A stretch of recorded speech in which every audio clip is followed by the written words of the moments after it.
Welcome back to the Becoming Her podcast. You guys, Dr. Ann and I are here again, as we always are.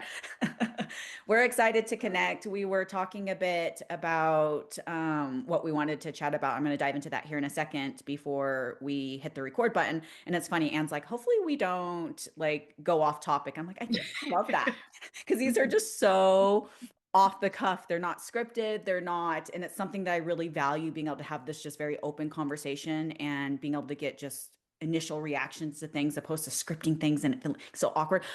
I'll be honest, I've tried to script these before and I fumble. I sound like a it just doesn't I, work. I don't think either one of us would follow a script anyway. We Like don't. I know. Like I'm fumbling. I'm all over the place. I'm like, what was we I would supposed to say fail. there? So I You'd look at me like, actually Anne, you weren't supposed to say that. And I'd be like, sorry.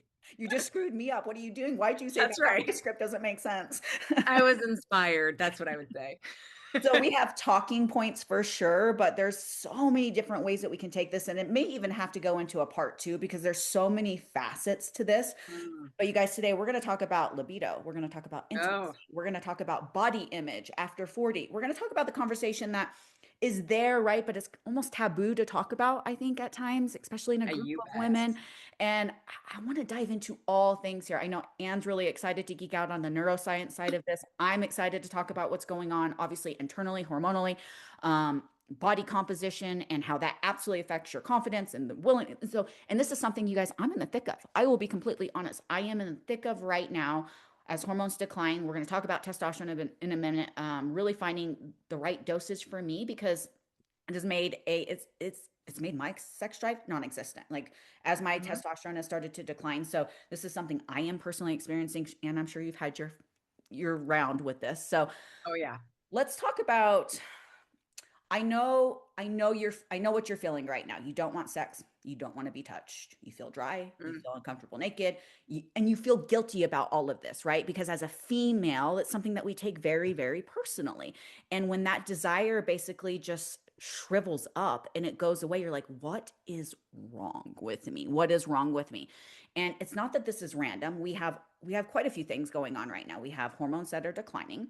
We have the fact that obviously responsibilities as an adult, when we adult and life be lifing and we have 18,000 things on our to-do list. And so not only are hormones declining, and we're going to talk about testosterone, but just your energy with that. Your energy makes a massive difference in your ability to want sexy time. Let's just be honest. So Mhm. when estrogen goes down, we have less lubrication, we have, thinner issues or thinner, vaginal Yeah. Mhm. areas. We have less blood flow. Sex can feel uncomfortable. It can feel painful. Testosterone declines. We just don't necessarily have that desire anymore to want it. The drive and your ability to want to initiate it. Sometimes for me too, and I try to explain this. Actually, I'm gonna pause because I have a whole segment talking about that. So I'm not gonna let myself spiral this close to the beginning of the podcast. So we're gonna get into that. But I mean, confidence dips, and then we talk about progesterone declining and cortisol rising, and we have shitty sleep, we have higher anxiety, Mm. and you live in that what we call flight or flight, right? Like it feels like you're just very anxious, you're overwhelmed, and all of that absolutely impacts your desire to want to be intimate with your spouse. Let's just call that for what it is. So I would love to hear from you, Anne. What does the brain do when intimacy starts to feel uncomfortable? Because this is something I hear for a lot of women. It's like, not only do I not want it, but then when, I am having sex, like I'm dry, it's painful, it doesn't feel good anymore. So what's going on upstairs? Yeah, well, the brain, because it is so powerful, and it's powerful, especially when it comes to pattern recognition. Our brain loves keeping us safe above all else. And so when something happens to us that is painful, it searches for answers because it wants to avoid pain. We naturally want to avoid pain, unless you're working out in the gym, and then apparently we just want to we want to just invite it. Um, but if you think about it like really concretely, this is an example that I gave on one of my TikToks before. If every single time you ate a cookie, you got hit in the face with a 2x4, you would associate cookie with pain. And what happens then is really phenomenal in terms of our nervous system. When it comes to sex, when it comes to pain, when it comes to intimacy with our partner, is that if something's really painful, and this is called conditioning at this point, what happens is that typically when we think about intimacy, typically when we think about a cookie, our body releases dopamine, which is it's the neurotransmitter responsible for anticipation, and it usually is associated with addiction. It's what we measure in addiction, but it's often referred to as the feel-good neurotransmitter, which is really a misnomer because actually what it is an anticipation chemical because it turns on other systems like endorphins and oxytocin and serotonin and opioid receptors and so on and so forth, safety signals. And so when something begins to hurt, because our brain is wired for pain, what happens is now in anticipation, nervous system wise, our sympathetic nervous system turns on, which is our fight or flight nervous system, instead of dopamine. Mm, So instead of looking forward to something and really appreciating the intimacy that we like maybe had in our 20s where we're like ripping each other's clothes off, right? Now instead what happens is we may not even want to be touched with our partner. And that's really important because now if we're even avoiding touch, we can't get the serotonin, the mhm. endorphins released, these feel good chemicals in our body in response to our partner. So now it becomes like our partner's essentially the bad person Yep. and Yep. everything around the partner. And it doesn't help when men just want to touch us, so intimacy can happen, right? Um, but what happens now is a cascade of events so that even if I begin thinking about intimacy, my body in advance of that is releasing cortisol and adrenaline and hypes up the sympathetic nervous system Hmm. just simply because of conditioning. That is it, conditioning to pain. So crazy how powerful the brain is and what it does subconsciously without us even realizing what's going on upstairs. It is absolutely crazy to me. We should do a whole podcast just talking about just the different transmitters. And I mean, you could totally geek out on that. I mean, I geek out on that. So I don't know. Maybe you guys can let us know if I you would love would be it. like something that would be interesting to you. But it is insane subconsciously what our brain does without us even realizing what's going on. And Mhm. so when we speak to this, like, this is why it's so important, you guys. We've talked about hormones. I mean, there's so many episodes where we've talked about the importance of optimizing your hormones as menopause, perimenopause, and your hormones are just declining. That's what menopause is. It's hormone deficiency. And this is why working with a provider who truly understands, there's a difference between normal ranges versus you feeling good. And your testosterone can be quote unquote within normal range and you still have little desire. And so, really making sure that you have a provider who understands is going to listen to these symptoms and they're going to treat you based off of these symptoms. We're going to talk about the other things that could go with normal testosterone ranges and the desire isn't there because that could be body confidence. That could be just, your energy, obviously, with just 18,000 things on your to-do list. And like Anne said, when these things are going on and your brain's already associating, it's like, oh, these things are happening and it's danger. I don't want to do this. That's obviously the disconnect that you have with your partner too. That is for me Mhm. one of the biggest things that I have had to try and work through. And I'd love to, let's just talk about this right now because having this conversation can be so challenging. And at least for me, the most challenging part is that I want to make Matt understand that this isn't a him thing. And like naturally he wants to take this personally, right? Like naturally my Mhm. lack of desire he's taken on as a him thing. And he's so logical. And that's just men. Men tend to be a bit more logical. I'm not saying that women aren't logical, but women are emotional. We think from We emotion, are. we feel from emotion, right? And so my heart hurts that he's taking this personally. And so I'm trying to come up with these analogies. He's an analogy guy. Every time he tries to explain something to me, he wants to break it down into this stupid, easy analogy. And he's a car guy. And so I was so excited. I came up with this analogy all like in my head by myself. I didn't use ChatGPT. I didn't use anything, but I'm like, babe, it's like a car. Okay. I said, and this car is full of gas. This car wants to go because I want sex. I love the intimacy. I love the connection. Right. So the car has gas. It wants to go. It's ready. Like it's rearing, but you go to turn the car on and the starter is dead. Mm.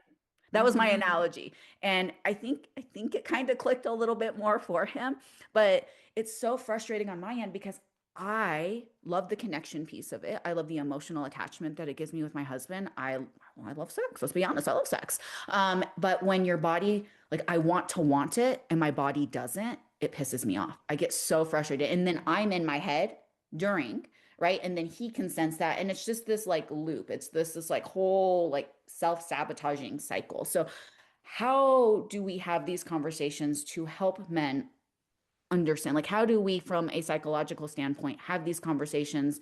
Because again, they're either taking it personally or they're getting frustrated because the lack of intimacy isn't there. Roll with that because I would even love the insight here. Yeah, well, and I think one of the hardest parts, because as human beings, our brains, all of our brains, even our husband's brains, are wired for story. And most of us would like to assume it is our fault because that gives us some control over it. And I know that sounds really, really weird because you think, well, then my husband gets really upset or he gets really defensive, or like even us as women, when our husband's hormones decline, we feel less Mhm. attractive. We feel like there's something gross and disgusting about us when it's really just their hormones. Like we do this across the board. And so I think the hardest part is first and foremost, you have to have the discussion with them because otherwise they are going to make up a story regardless, even if you try to act through it. Even if you try your hardest to make all the noises and totally get into it and do all the things that you used Choices. to, right? 90% of what we communicate is nonverbal.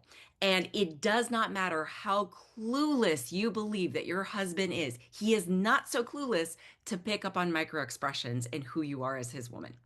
Yep. And he is going to notice those changes. And if we can't talk about it, he's going to assume it has something to do about him. And what I know about men across the board is that men tend to not express themselves. So this, you might be punting a problem months down the line if you wait on your husband to say, I've been noticing this. Mm, And so we have to have the conversation first and foremost. Secondly, we need to approach it with a lot of sensitivity, with a lot of acknowledgement, because shame, one of the buffers of shame is vulnerability.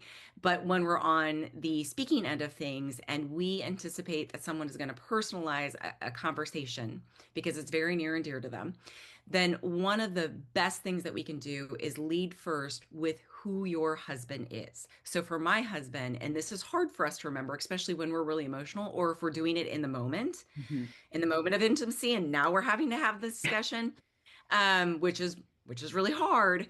Um, but what I will lead with my husband is all the things that I know about him to be true.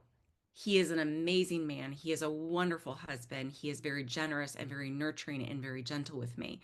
And he has grown so much. And I love him and love his body and love our connection together. And then we mhm, share, and this is what's happening to me right now. mhm, And right. and I tell people, say this out loud. I was so afraid of having this conversation because I just envisioned that you were going to make it about you. And I did not want you to make it about you. But let me explain what's happening inside of me.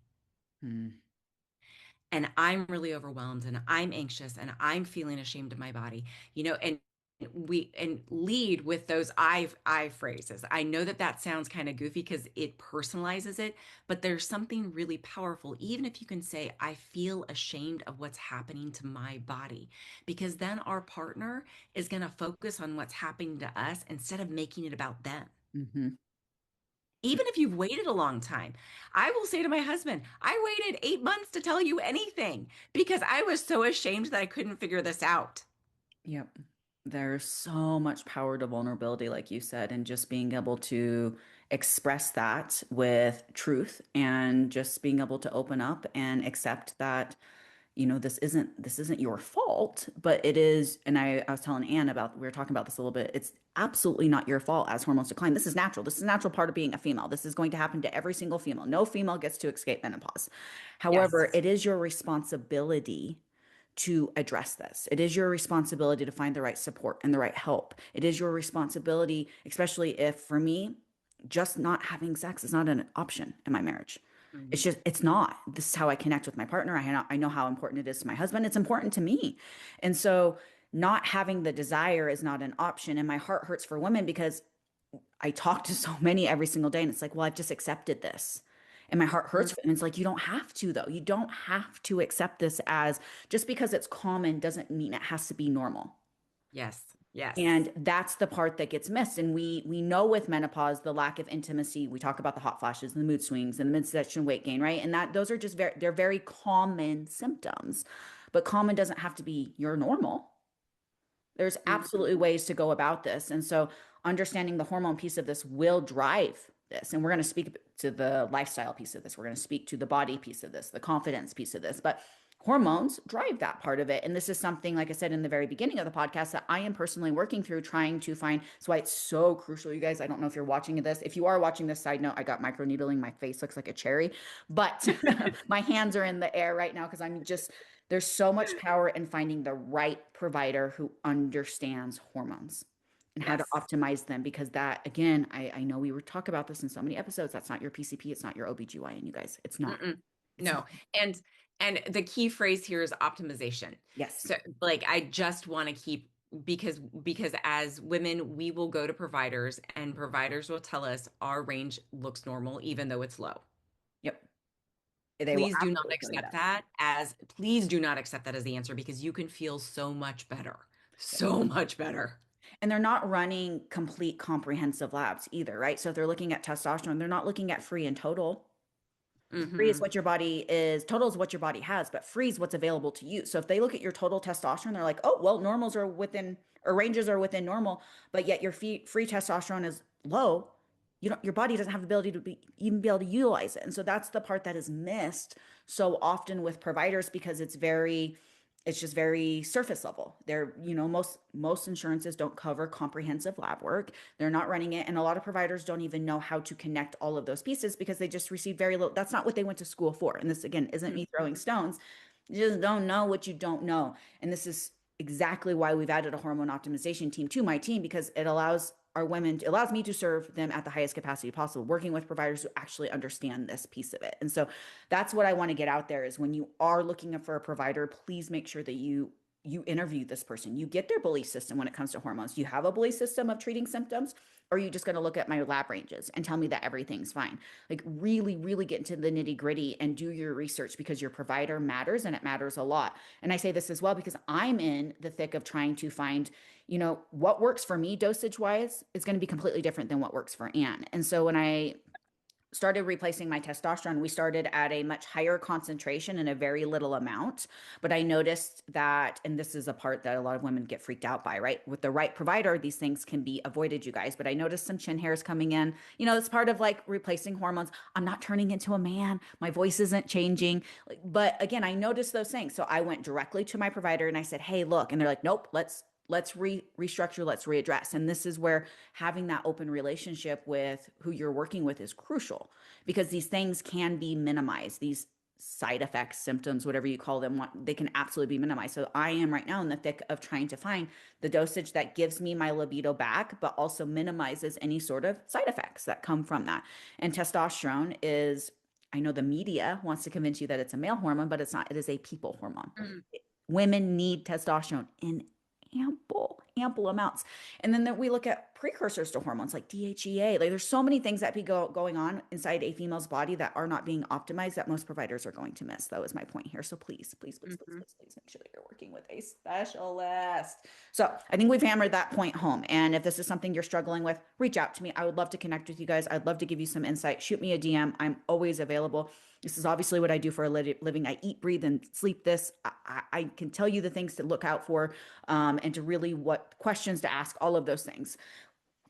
We've hammered home the hormone piece of it. Now let's talk about the pieces that, and I know you're going to geek out neurologically in some of these aspects as well, that could be impacting your sex life that have nothing to do with hormones, which could be your confidence and your physique. Let's be honest, Mhm. how you feel about yourself, looking at yourself naked. If you don't want to look at yourself naked and you cringe and you're just, ugh, do you think that's going to translate into wanting your partner to look at you naked and to touch you and to, so yeah, it plays a massive role. Let's talk Yep. about your nutrition and how you're feeling your body and the energy that you have. And if you're constantly running on empty and you are going from 5 a.m. to 11 p.m. with zero breaks in between, because as females, we wear 20 different hats: mom, wife, maid, chauffeur, therapist, literally for Yeah. Anne. So, with that being said, that is going to impact. If you are, my point here being, if you don't have confidence in your body and you're not pouring into your cup, if you can't show up for you, how are you supposed to show up for that way in your partner? So Hmm. I'd love for you to roll with that, Anne, because there's so much power. I know there's a lot of things going on Oh, neurologically. There's so much to oh unpack. gosh. Yeah, so I just want to say positive self-talk isn't about this cheesy stuff that we do on the side that sounds really great therapy-wise, but in turn, nobody actually feels better when they do it. Yeah. It's more than just feeling nice about ourselves. It actually changes us on a neurochemical level. What it is that we say to ourselves changes us from the inside. Hmm. So it really does matter. And when we're constantly saying things to ourselves and picking on ourselves and picking up parts, picking off even parts of our body that we don't like, oh, I wish I had legs like that, or I might look really great, but I got these honking hips, or I got a butt that's too big, or I've got this big, huge belly. Nobody needs to see this. What happens is we're actually in those moments releasing cortisol and Hmm. adrenaline. So we are actually stressing out our nervous system by picking on ourselves in the same way that if you went around your friends, every single time that you were around your friends and all they noticed were all the things that didn't look good on you, you probably wouldn't want to hang out with your friends very much, right? Hmm. And you would get really stressed. Again, brain is wired for pattern recognition. So if it can't get away from the person who's talking bad to it, it's going to live in a chronic state of stress. And I'm not encouraging you to go and look in the mirror and force yourself to say things that are not accurate and do not resonate for you. We have to actually find things where we can do what's known as embody them. So I don't want you to go to the if you hate your butt, don't go to the mirror and go, man, I have a great butt. This is great. I love this. No one's better than me. Please don't do that because that's not going to help your nervous system.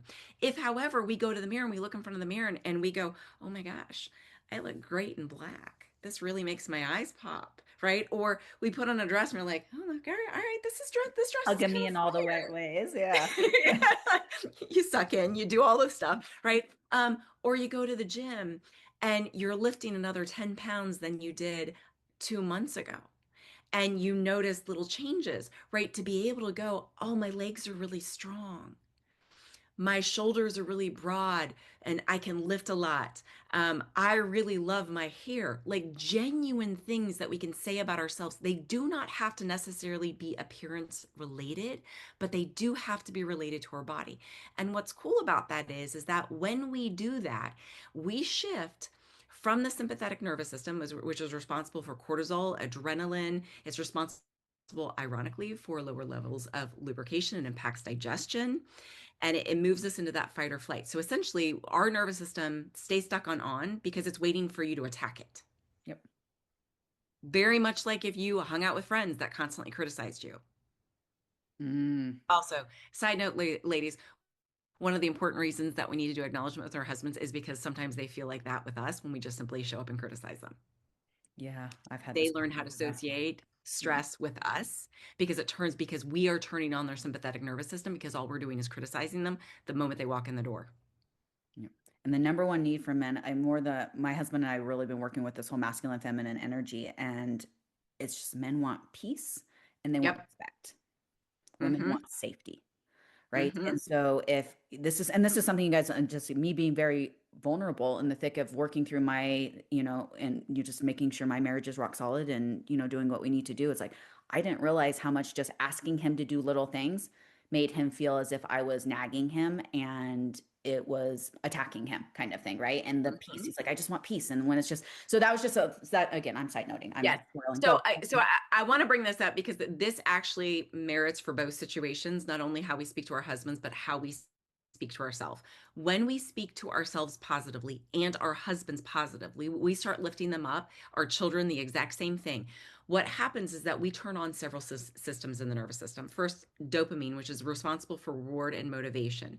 When you affirm yourself or notice something that you genuinely appreciate about your body, or about your partner. Genuine is the key phrase. Mm, This isn't false flattery, guys. I don't want you to say something you don't mean. The reward system of the brain activates and dopamine is released, which reinforces behavior of self-affirmation and makes it more likely you'll repeat self-supportive conversation and other supportive conversation. It increases our confidence. Second thing it does is that actually improves serotonin signaling. All right, mm, serotonin is what is responsible for any rumination and obsessive loops. Those of us that are really anxious, raise a hand. Okay, what happens is that when we have too much anxiety, it's the serotonin. We don't enough serotonin in our brain. And so they will give us things like SSRIs, like Prozac, Zoloft. And what those SSRIs do is they actually keep more serotonin in the brain. So kind of think of almost like lubricant. This is a really bad way of explaining it, but I'll explain it this way anyway. Given the Kind of like, topic, no. well, okay, pun intended. There we go. I meant to There we do go. that. So it makes information flow more freely, which means that we ruminate less. Mm. Serotonin and improved signaling improves mood, it improves confidence, and improves a sense of social safety and reduces rumination all in one. Okay. Mm. Third thing it does is it actually releases oxytocin because we have compassion and we now have safety. And oxytocin is the real MVP of all of the neurotransmitter because it actually is correlated with secure attachments. Ooh. Yes, a secure attachment to yourself. You Oof. have become Oof. safe. Mic drop and mic drop. Listen to that, ladies. A secure attachment to yourself. That is a mic drop moment. And I want to discriminate this again, the difference between arrogance and false flattery and true lifting yourself up or lifting someone else. When we look for positive attributes, even if it's positive characteristics, what we are doing is we are improving our connection to ourselves, our attachment to ourselves, and we're also improving connection with our partner and our children. Mm. So it's not simply, you're so amazing. No one believes that. Okay. No one believes that. I don't care how attractive you are. And the like, I look amazing. There's no one else on this planet that's more gorgeous than me. Okay. Don't do that. You don't believe it. But hey, I'm really proud of my stomach. I gave birth to 7 kids and I can still do planks. I'm working on it, man. This is getting tighter, right? That's a genuine affirmation. Same thing for our partners, right? You're not going to go, oh, you're the best husband ever. You don't believe that. But you can say to them, man, you have grown so much. I Mm. love how gentle you are. I love how patient you are with me. Not perfectly. Okay. Fourth thing it does. All Powerful. right. Self affirmation, positive self talk, cortisol reduction, less stress chemistry overall. Negative self talk activates the amygdala, which is the emotion center of the brain, and it actually releases cortisol. So positive self talk protects us from that. And when we do this over time, what happens is that we have a prefrontal cortex strengthening around positive self talk. So it makes it easier when things get really stressful. Instead of kicking ourselves when we're down, we start to lift ourselves up. Ironically, it's the same exact thing that happens with our partner. If we get accustomed to learning how to spot their strengths, then what happens is that we begin to not just empower them, we improve oxytocin, which is now connection. Hmm. You have become safe, not just for yourself, but for your partner because you can spot their strengths. Mm. I love all of this. So powerful. So powerful. And when we have weaknesses, if we can lead first with a strength. So one of the parts of my body that I don't like, my husband loves it, but I don't like as much as my glutes. My glutes are very weak compared to my upper body. And it's not that I hate my glutes, but I'm constantly like, gotta work on those, right? Okay. But if I can leave first with like, oh, you know what? I've got amazing shoulders. I got like killer arms, right? And then when I go and I do my hip thrust and it's like stuck at like 80 pounds or something, I'm like, I'm working on it. I'm showing up. And what happens then is this thing that we wind up feeling not great about or maybe even insecure, we balance. We don't ignore it. We're not arrogant about how we look. We balance it with compassion and with acknowledgement. Mm. And ironically, the better you can do it for yourself, the better you can do it for other people. For other people. And I think you bring up a powerful point here as well, because you speak to the positive self talk, yes, and because how we talk to ourselves and our identity drives our, which I want to speak to, actions. Because none of this matters, you guys, if we can't follow through and take action, right? Like you Mm, continue to tell yourself a story and you can continue to speak gently to yourself. But if you are not staying committed and following through with the action to that, it's going to fall flat on its face. And this is hmm again, this is where the confidence piece comes into play, right? Like continuing to stack undeniable evidence that you are like you show up for yourself and you do what you say you're going to do. I've been speaking a lot to manifestation lately, and it's so I guess intriguing to me that so many people still have this idea that manifestation is this like we're going to light some sensies and candles, and we're going to sing prayers, and we're going to speak good into, it's like, I'm going to talk about being a millionaire and I'm going to become a millionaire. And manifestation, yes, it's the speaking and the how you speak to yourself, but manifestation is acting as if. That's my definition of manifestation. It's Mhm. like, if Mhm. I want to, let's just take health and fitness for a like if your goal is to lose 50 pounds, I need you acting as if you're the person who has already lost 50 pounds. That's Mhm. how you're going to lose 50 pounds, right? Like, and yes, speaking to yourself, telling yourself how you speak to yourself matters, and it matters a lot. And so it is okay to say, I may not love every aspect about my body right now. These are the things I do love and I appreciate these. And it's okay to want to change things and allow that to be an external motivator. But I am going to act as if I am that person that has already lost 50 pounds. If you want to Mhm. be, a millionaire, you need to act and think as if you are already a millionaire. And this is where, we've talked about this in other podcasts, but your diet is so much more than just what you eat. It's what you consume, it's who you surround yourself with. And the ability to achieve these goals is also going to come down to the proximity of surrounding yourself with people that have a higher standard. We did a video talking about this the other day, but it's just like somebody asked me the other day on a live, and again, I'm slightly deviating, but I'm going to wrap this all up with a pretty pink bow. I promise. They asked me, they're like, "How did you find your social media success?" And it hit me because I usually on my lives I talk about health and fitness. It's nothing about social media, growing social media accounts, but I was honest. I said, first and foremost, I'm authentic, and I continue to be authentic to myself, regardless of the trends and what's going around and what is cool to talk about. If you know what I mean, I'm authentic to myself, and that shows through. I said, but every all the success I have has come from, it hasn't been from more discipline, or it hasn't been from luck. It has been putting myself in rooms that I probably shouldn't have been in, to be honest with you.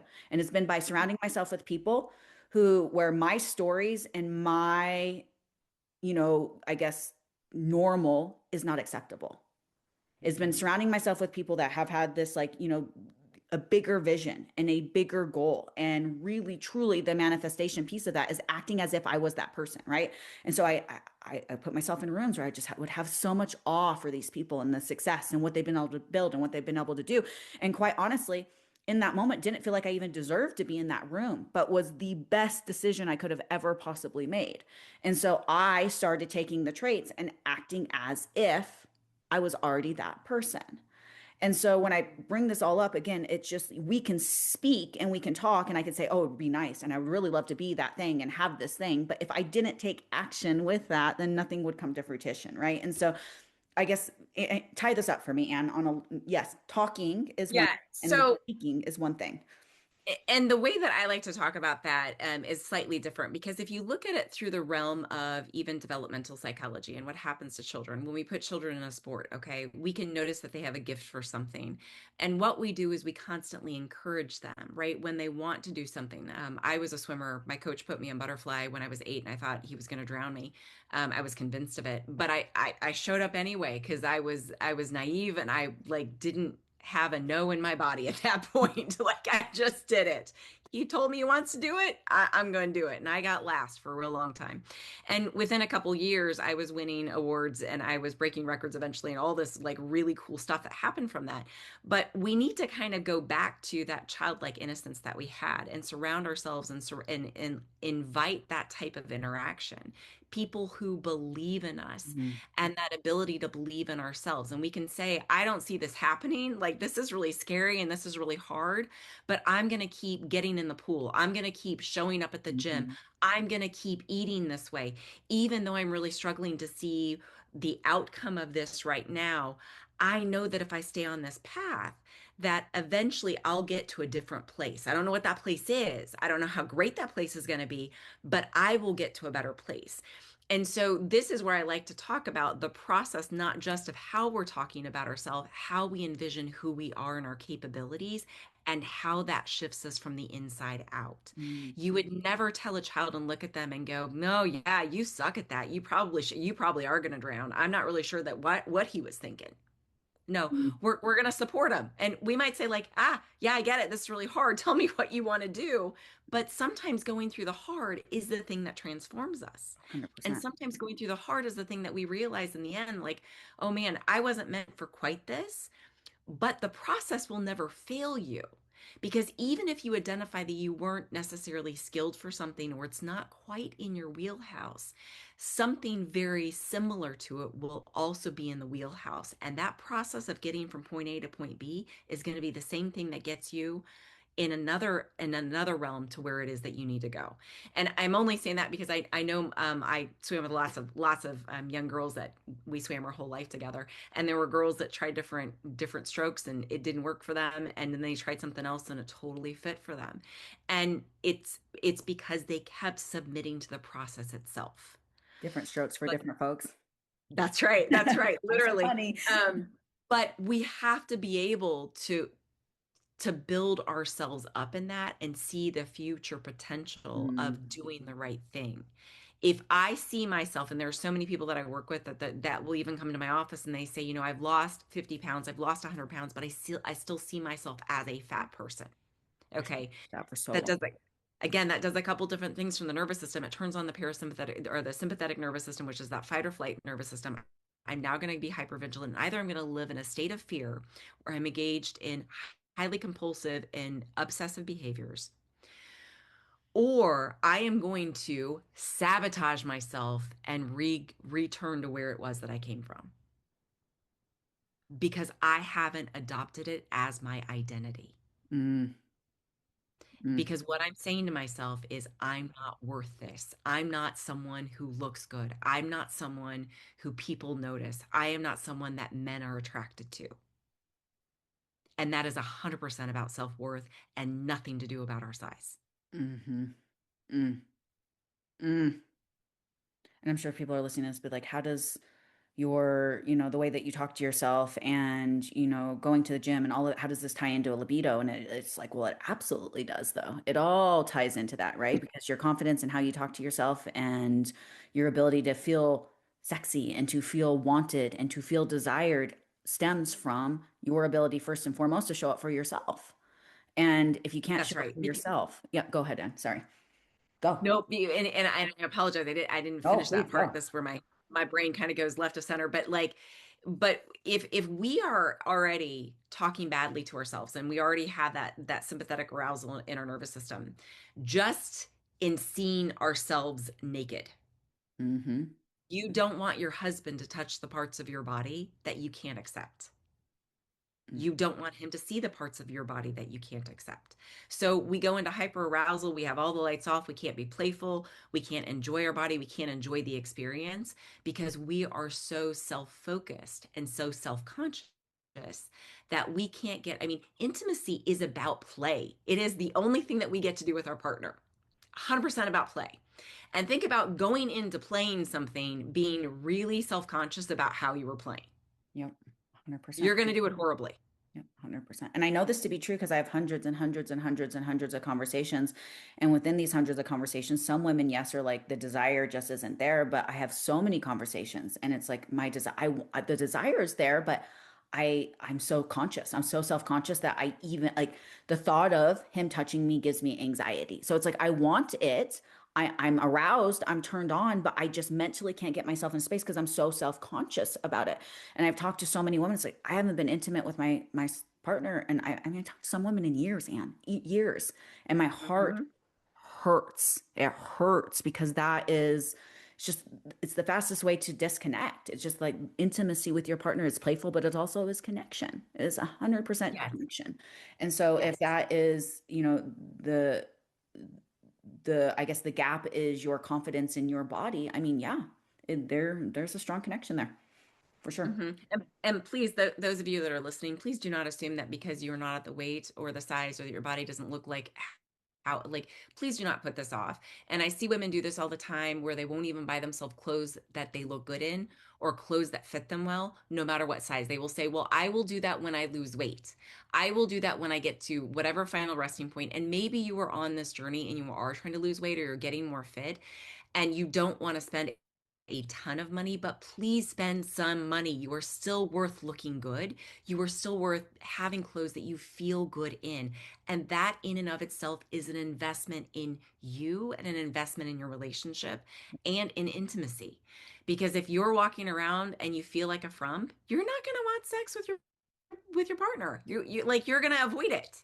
You're not going to want to do anything if you're walking around feeling like a front. Not even just intimacy. You're not going to want to show up really for your training sessions for yourself, right? You can love Yep. and appreciate your body. And this is where I talk about when we speak to, because people are like, you're fat phobic. And I'm like, what in God's green earth are you talking about? You can love and appreciate your body for where it's at 100 pounds overweight and still want to change it.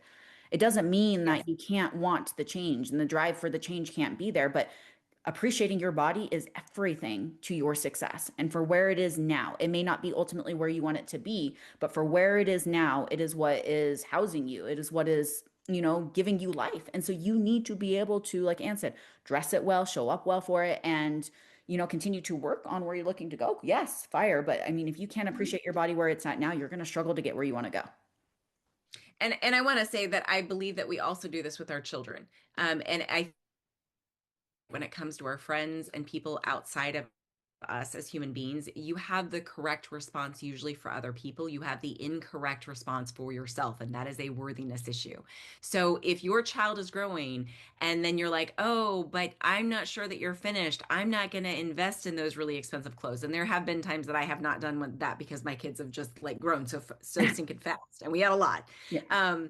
But like to go and get them new clothes or go and get them something that they feel proud in, we do that for our children. We know that that's an investment, even though they might grow out of it in 6 months, Hmm. right? Like we understand that, but that doesn't mean that they're less worthy of those clothes. Now, again, maybe we're not buying them a whole stinking wardrobe of Lulu's. Like maybe, like maybe we're going to invest in like one, maybe two pieces, um, because they're going to grow out of it in 6 months. That's okay. But give yourself permission to do that as well for yourself. Yep. 100%. 100%. So again, coming and client, I guess tying this all together that yes, your hormones matter and they drive a lot and they will drive your desire, they will drive your willingness, they will drive, just your I mean your energy plays a role with your hormone. Yes, they drive a lot, but the piece that drives the lifestyle piece that drives so much more of this is how you show up for yourself, how you talk to yourself, your nutrition, your sleep habits, your recovery. All of those things drive this ship. And so hormones, they don't replace a functioning system, like or a functioning lifestyle. So you have to have the lifestyle piece of it. And then we optimize the hormones, yes, and they all come together synergistically. So you not Hmm. just look your best, but you feel your best. Anything to add to this, Anne, that we've missed? Don't settle. Don't settle, Mm, please. mm. Women, do not do that. I see so many women that come in my office that are around my age, and They've they accepted menopause as what it is. Just and and and I will talk to them and like, oh, that sounds like a lot of work, and I'm like, yeah, well, it is, but it's also a lot of work to stay stuck. mhm. Both sides are hard. And Hard. you get to pick it, but please don't settle. You are worth the investment. You are worth the time. You are worth the energy. And honestly, it is very little energy overall compared to what it gives you. 100%. And I love for you to even wrap up on this, Anne, as somebody who's in the thick of, I mean, full blown menopause has hit. You can look and feel better in your 40s, 50s, and 60s than you ever did in your 20s and 30s. And you're a prime walking example of that. And I feel like women feel as if that's just impossible. Yep, yep. I'm postmenopause now, post like by a few years, and I will tell you, intimacy with my husband has never been better. And I'm even talking about when I'm young.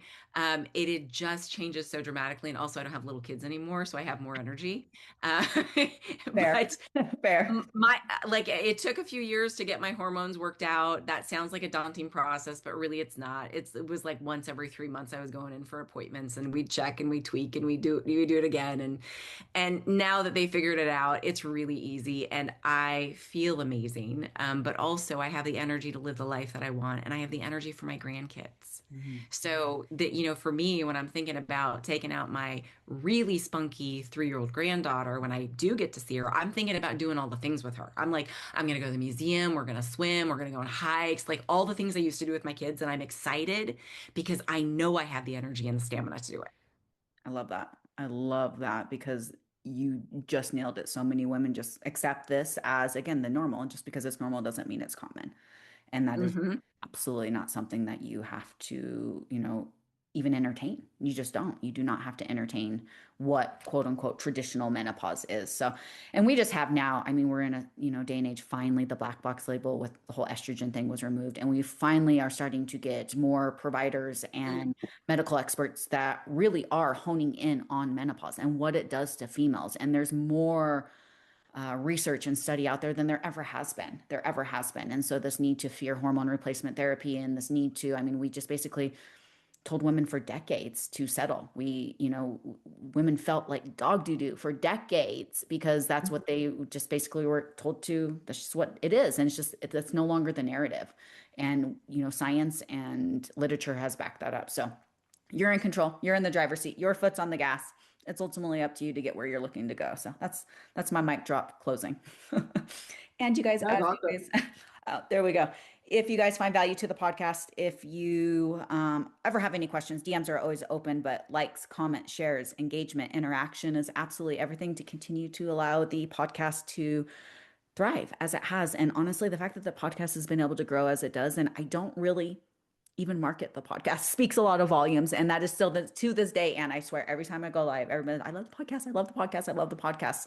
So we love the Aw. support here. I know it is the number one driver of, on my end, at least for social media. It's just like podcast, podcast. When are you having more podcast episodes? Podcast, podcast, podcast. We want more podcasts. So we will continue to put these out. But you guys ever have any ideas? Because we are always trying to come up with new ideas for podcasts. That's for sure. So any ideas that you guys have, DMs again, always open, but we will see you guys in the next episode. Ciao.